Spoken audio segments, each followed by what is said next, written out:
Buenos días, estimados alumnos de Villamedic. Voy a continuar con el curso de actualización extracurricular de COVID-19. Soy el doctor Giancarlo Pérez Lazo, infectólogo del Hospital Guillermo Almenara Irigoyen. Y acorde al cronograma, nos toca diagnóstico de COVID-19. Hablaremos sobre las pruebas rápidas, su utilidad y las pruebas moleculares, ¿no?, en el contexto actual. Este es el temario que tenemos para hoy. Vamos a abarcar algunas generalidades del tema. Hablaremos rápidamente de las pruebas moleculares, cuáles son las pruebas rápidas, la dinámica y las curvas de los anticuerpos, que son los otros análisis que, bueno, realmente no los discuten mucho, que son quimioluminiscencia, las pruebas de ELISA. ¿Cuál es la aplicación de estas pruebas rápidas? ¿Cuál es el valor de los anticuerpos neutralizantes? ¿Qué tipos de muestras se pueden emplear? La utilidad de las pruebas rápidas en Perú y cuál sería un flujograma ideal que hemos propuesto. Finalmente daremos algunas conclusiones para que puedan aplicar lo aprendido. Entonces pasemos con un poco de generalidades. Como ustedes saben, este es el virus, ¿no?, del SARS-CoV-2. Entonces el virus en sí, cuando uno trata de hacer la detección de algunas partículas virales, ¿no?, y identificar algunas estructuras, ¿no?, puede tener varios targets, como ven ustedes acá. Las pruebas rápidas pueden ir dirigidas contra estas proteínas, las spikes, ¿no?, las glicoproteínas, o pueden ir dirigidas contra proteínas de envoltura, por ejemplo, ¿no? Entonces, cuando uno habla también de pruebas moleculares, puede estar dirigido los targets para buscar algún gen en específico, como el gen ORF o algunas otras partículas. Miren ustedes que hay varios glicoproteínas, hay proteínas tipo NSP, que son estructuralmente hablando de licasas, replicasas, ¿no? Entonces, ¿qué es lo que pasa? Que uno tiene que, para que se produzcan anticuerpos en general, tiene que haber una reacción que depende mucho de la inmunidad humoral, ¿no? Es decir, hay un target, hay un antígeno que se pega y estimula una respuesta humoral, ¿no? Vean ustedes que después esta respuesta humoral va a hacer una interacción estimulando también la producción de linfocitos T y viceversa, ¿no? Hay una retroalimentación entre estos y también son mediadores de acá de citoquinas. Entonces, para hablar de una detección de pruebas rápidas, ¿no?, que detectan anticuerpos, tiene que haber esta respuesta humoral y respuesta celular. Entonces, hay tiempos en los cuales uno puede hacer el diagnóstico. ¿En qué fase vamos a abordar a los pacientes? Podemos hacer screenings de pacientes asintomáticos, podemos simplemente monitorizar, por ejemplo, aquellos contactos de pacientes, ¿no?, de un paciente índice. Podemos hacer el screening ya de pacientes sintomáticos, podemos hacer el diagnóstico de un paciente que tal vez está iniciando o está en el periodo presintomático tal vez, y en base a pacientes que ya tienen la enfermedad podemos tomar alguna decisión terapéutica en base a los resultados, ¿no? Y no solamente eso, sino también recordar que estos análisis sirven también para reforzar las medidas de aislamiento de contacto y aislamiento respiratorio, ¿ok? Y estas pruebas también han sido muy utilizadas, sobre todo para definir el de aislamiento, ¿no?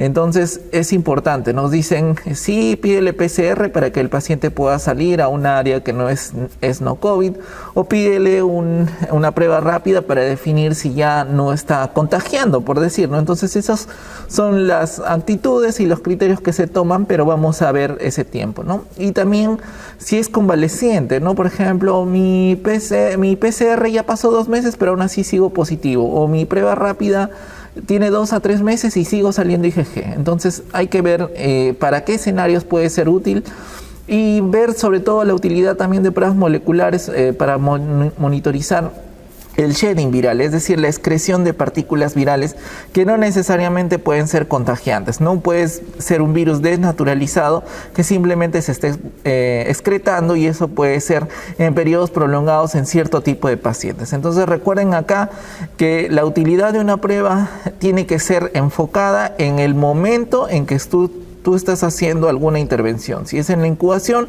en periodo de enfermedad o si está haciendo en convalecencia, ¿ok? Entonces, esto se llama vigilancia pasiva y activa. Entonces, la vigilancia activa va a ser aquellos, sobre todo en pacientes que están realmente con síntomas y los contactos directos, ¿no? Entonces, vamos a proseguir. Recordar ustedes que hay algunos conceptos básicos. La mayor parte de los pacientes van a estar asintomáticos, entonces en ellos la dinámica de los anticuerpos va a tener una actividad diferente tal vez a los pacientes que son sintomáticos. Recuerden que los síntomas se pueden presentar desde 3 días después de la exposición. Entonces, en aquellos que son asintomáticos, definir la durabilidad de estos anticuerpos va a ser un tanto especial. De los que son infectados también van a tener otra dinámica. Recuerden, como les digo, 3 días posteriores ya están haciendo los síntomas.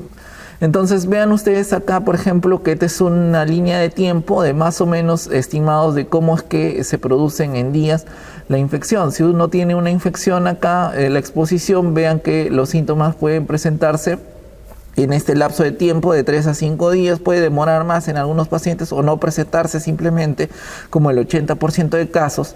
La admisión hospitalaria, que puede estar entre el día 5 y 10. Hay pacientes que tienen fenotipos, digamos, que son progresores rápidos, hacen que desaturen mucho más rápido y llegan mucho más rápido al hospital. En Perú, más o menos un promedio, y es la experiencia propia la que les digo, pero en algunos estudios ya se ha señalado, está entre 9 y 10 días el promedio para que el paciente vaya y acuda al hospital, ¿no? Pasada la primera semana. Entonces, ya fisiopatológicamente ustedes van a ir recordando que estaríamos hablando de probablemente una segunda semana o entrando a la fase inmunológica, donde muchas de las actividades terapéuticas dirigidas contra targets para reducir cargas virales van a ser inútiles. El paciente viene con disnea, es el promedio más o menos acá entre el 5 día 10 de desarrollo de estos síntomas, ¿no? Y el paciente puede progresar rápidamente a un síndrome de distrés respiratorio del adulto, ¿no?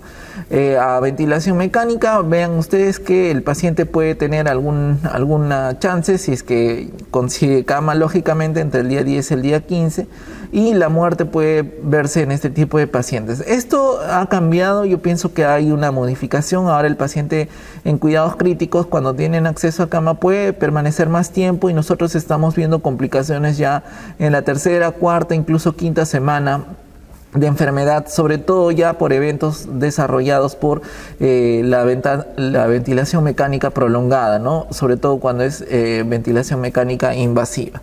Entonces, de ellos que están haciendo neumonía también y pacientes críticos y severos, se ha visto bastante el rol de los anticuerpos y también la positividad del PCR. Tenemos pacientes que han salido de ventilador mecánico y están todavía 3 meses con pruebas positivas, PCR, ¿no? Entonces en ellos la dinámica y la circulación y el aislamiento de partículas virales es algo interesante, sobre todo si uno quiere reincorporar a estos pacientes a sus labores, sobre todo cuando hay personal de salud involucrado. El tiempo promedio, como dijimos, de ingreso a UCI ya está, usualmente puede demorar 10 días, ¿no? En este tipo de casos, y la probabilidad de transmisión es en el tiempo.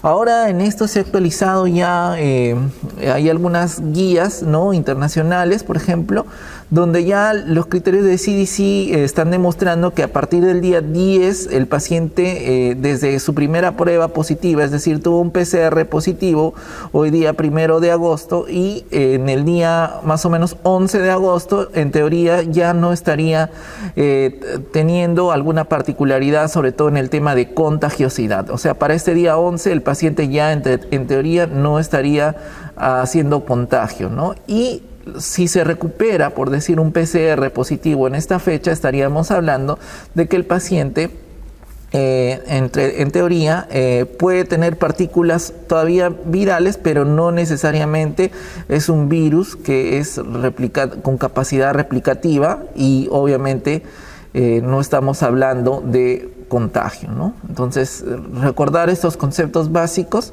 para poder tener un poco el panorama claro. Entonces, vean ustedes que la inmunidad tiene mucho que ver.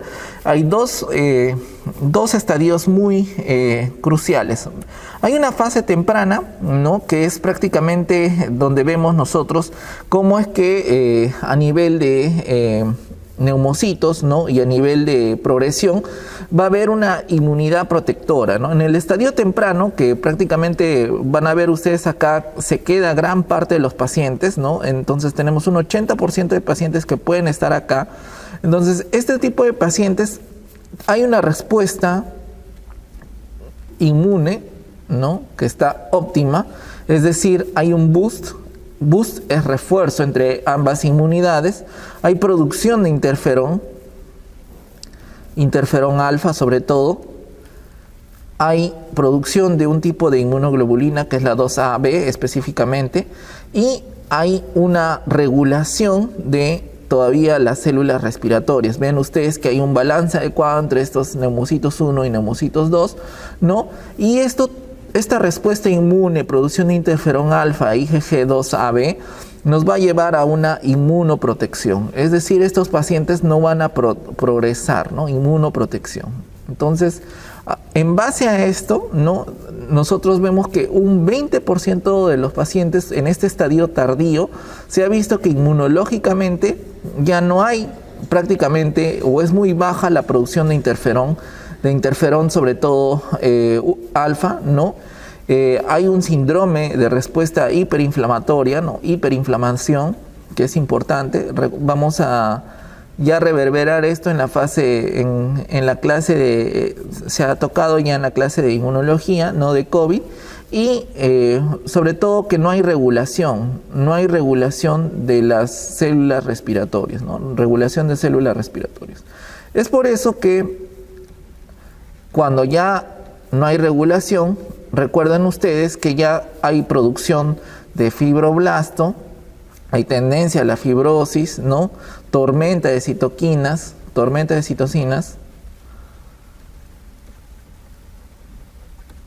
y liberación, pues obviamente, de interleuquina 6 y otros marcadores, o interleuquina 1, que van a precipitar este daño y la injuria pulmonar posterior. Entonces, recordar cómo es la diferencia en un estadio leve y uno severo. Basado en esto, si ustedes tienen un paciente con estadio, digamos, temprano, ustedes podrían tener una respuesta inmune y eso podría traducir en un adecuado, digamos, positividad de las pruebas accesibles en periodos más cortos de tiempo. En un paciente que está progresando lentamente podrían tener falsos negativos, sobre todo en primeros estadios, ¿ok? Entonces, eso es más o menos para especificar. Entonces, ¿qué es lo que pasa? Imaginen ustedes que si ustedes tienen una curva, ¿no?, de carga viral, disculpen. Entonces, acá tienen ustedes la carga viral. Miren ustedes.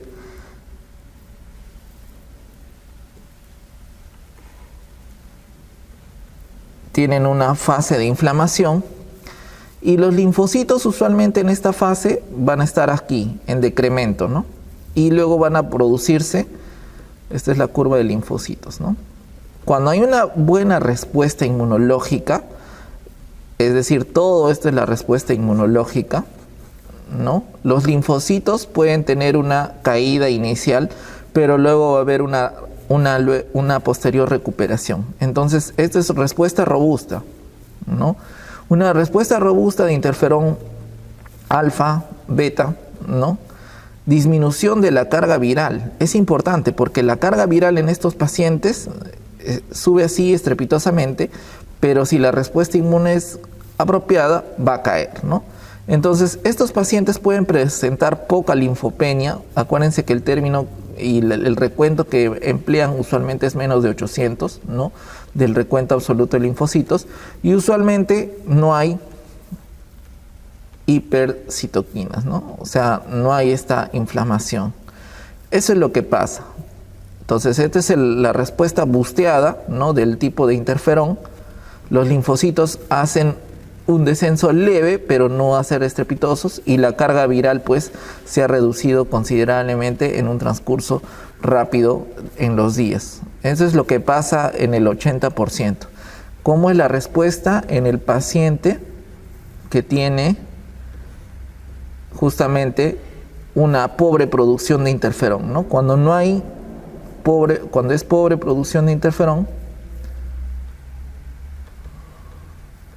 vamos a tener mayor carga de virus, sobre todo en secreciones, ¿no? Acuérdense, vamos a ver los tipos de muestras. Hay una linfopenia, ¿no? Disminución de linfocitos, y hay la inflamación, ¿no? Entonces eso más o menos es lo que va a llevar a la progresión de la enfermedad. Entonces, si los linfocitos tenían este nivel más o menos aceptable acá, los linfocitos definitivamente en estos progresadores rápidos y que tienen una pobre producción de interferón, pues van a tener afectación. Esta va a ser la curva de linfocitos, y miren ustedes cómo va a estar la curva de interferón. Más o menos sería así, ¿no? Entonces ustedes tienen una curva de interferón mucho más baja que la que se ha producido acá, y obviamente la carga viral se va a disparar mucho más alta y va a demorar en caer casualmente, ¿no? Entonces esta es la carga viral, ¿no? Lo que hemos visto en pacientes críticos es que probablemente hay un rol muy importante de la inflamación, y estas cargas virales pues hacen que incluso el paciente pueda tener PCR persistentemente positivos. Igual nosotros hemos visto pues que a medida que los linfocitos han caído, hay otro disparador acá, que es en este caso, a ver, la tormenta de inflamación de citoquinas, ¿no? Entonces esa tormenta de citoquinas viene acá, pasan las semanas, usualmente la segunda semana, y ya te lleva todo el espectro de enfermedad amplia, ¿no? Estas es las citocinas. Entonces vean ustedes cómo es la respuesta, si es robusta o no, en las dos circunstancias que estamos mencionando. Entonces, ¿qué es un infectado sintomático? Vean ustedes su historia natural, ¿no? Entonces la infección, y puede pasar entre 4 a 5 días para que inicien los síntomas, ¿no? Los casos graves, hospitalizaciones, pueden ser desde el día 6, recuerden que nosotros hemos encontrado medias entre 9, 11, 10 días, ¿no? Y a partir de esta fecha, pues segunda semana recién empiezan a aparecer los anticuerpos tipo IgM, y posteriormente deberían aparecer los anticuerpos IgG. Eso es lo que se cree que pasa en COVID. Y el inicio de casos graves, como vemos, 7 a 9 días, ¿no? Entonces, ¿cuál es lo óptimo en estos primeros días de enfermedad? Hacerle una RT-PCR o una PCR en tiempo real, que es el método confirmatorio, ¿no? Ese es el gold estándar ahorita de diagnóstico, digamos, de COVID, ¿no? Entonces, vamos a ver los targets que tienen estas pruebas de PCR. Sin embargo, existen otras pruebas. ¿Qué pasó si el PCR es negativo y a pesar de que lo tomamos en estos días, ¿no? Entonces, si el caso es sospechoso de COVID-19 y tiene un PCR negativo y tu sospecha es alta, sobre todo si estás entre el cuarto o quinto día, miren ustedes que se pueden detectar específicamente a través de estas pruebas que son quimioluminiscencia y las ELISAs, la presencia de anticuerpos, ¿no? Tanto IgG e IgM. Es no confundir el resultado de un CLIA, ¿no?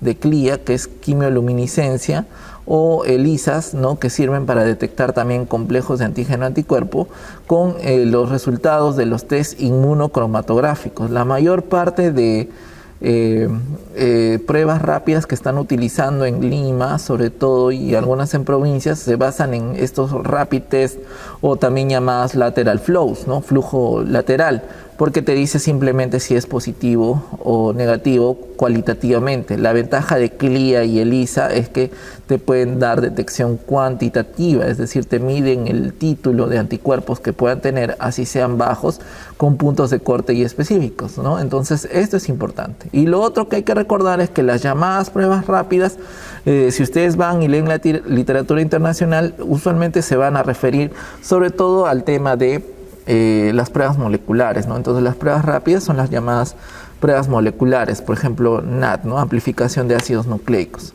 Los paneles moleculares para otros patógenos, ¿no? Usualmente no incluyen lo que era COVID, no incluían en los primeros meses. Ahora ya hay algunas plataformas que sí están interesantemente recomendadas para esto, pero vean ustedes que si el paciente, sobre todo ahora que entramos a una fase donde hay influenza, puede tener factores de riesgo para otra etiología. Si viene un paciente, obviamente, que no está, tenemos gran cantidad de población que no está vacunado, puede encajar dentro de estos casos graves a la UCI, ¿no? Entonces, en estos pacientes es importante que ustedes también descarten otras etiologías que te pueden dar estos paneles múltiples moleculares, como influenza, parainfluenza, si es un paciente que está pediátrico, que hace COVID, hemos visto bastante virus sincitial respiratorio también, ¿no? Entonces, metaneumovirus. Entonces, es importante que ustedes recuerden cuáles son los tiempos para diagnosticar sobre todo y ver cuáles son los otros gérmenes. Entonces, esos son los tiempos en pacientes sintomáticos, eso es una historia natural. Y finalmente, lo que se está también ahora probando y están ya en algunas de las normas internacionales son los antígenos en secreción nasofaringea. Es decir, si tienes un resultado positivo con estos test rápidos, ¿no? Se considera, si hay clínica, también un caso confirmado. Y si no, el resultado puede ir a PCR, ¿no? Es importante complementar pruebas. Lo que es importante en COVID siempre es complementar, no quedarse con un solo test diagnóstico. Estas son las pruebas moleculares que usualmente ven ustedes. Hay paneles, por ejemplo, que son multipatógenos. Vean esto es un FilmArray, por ejemplo, en el cual nos detectan varios patógenos. Miren, ustedes pueden detectarse adenovirus. Ya detectaban estos coronavirus. Recuerden ustedes que hay otros coronavirus que son circulantes mucho antes del SARS-CoV-2 y que casualmente se vendían como pruebas para diagnosticar COVID inicialmente en algunas clínicas. Entonces, mucho cuidado con qué es lo que les están pidiendo. Si les dicen vamos a pedirle un panel, pregunten qué panel. Por ejemplo, este es un FilmArray, este es un panel respiratorio, tiene todos los patógenos, incluido también gérmenes atípicos, bacterias, por ejemplo, el Bordetella pertussis, Chlamydia pneumoniae, Mycoplasma pneumoniae, que se cree que hay bastante coinfección. Y otros virus como influenza A, B, parainfluenza, no todos los tipos, 4 tipos, y virus sincitial respiratorio, rinovirus, metaneumovirus. Entonces, ustedes tienen que preguntar bien porque acá también hay coronavirus y eso realmente no les va a detectar esto. El panel tiene que ser completo y en base a eso tomar una decisión terapéutica. Estos paneles se pueden ayudar si es que hay sospecha de coinfección.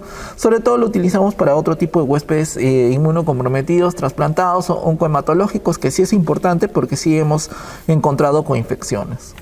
¿Y qué es lo que pasa en un paciente asintomático, ¿no? En el paciente asintomático, miren ustedes la historia natural de la enfermedad. Si ahora el tiempo que estábamos calculando era acá, ¿no? 4 o 5 días de los pacientes que están así, los anticuerpos, como no ha presentado ningún síntoma, pueden aparecer todavía a partir del día 8 o incluso prolongarse un poco más, 9 a 10 días, ¿no?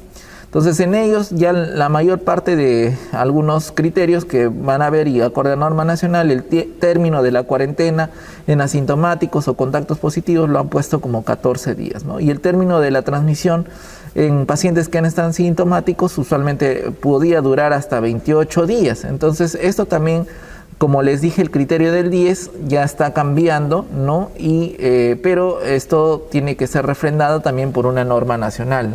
No los estoy comentando lo que dan las normas internacionales y cómo es que todavía no adaptamos esos escenarios locales, ¿no? Entonces, miren ustedes que durante todo este tiempo, desde el 0 más o menos hasta el día 14, podrían tener en pacientes asintomáticos la posibilidad de utilizar una prueba tipo PCR para confirmar, y caso contrario, si no, podemos utilizar los test rápidos en realidad versus los ELISAs o quimioluminiscencia para detectar estos anticuerpos cuantitativamente, ¿no? Pero uno tiene que valorar bien la sensibilidad analítica de estos estudios y ver la marca, ¿no? Porque hay muchas marcas que han sido ya retiradas también en Perú, ¿no? Y que son importantes porque tienen que tener una validación. Entonces, muchas de las pruebas, los insertos chinos que han venido, hemos visto que tienen sensibilidades bajas, voy a discutir luego eso, hasta de 40%, pero la especificidad es un poco más alta y en base a eso se comercializan, pero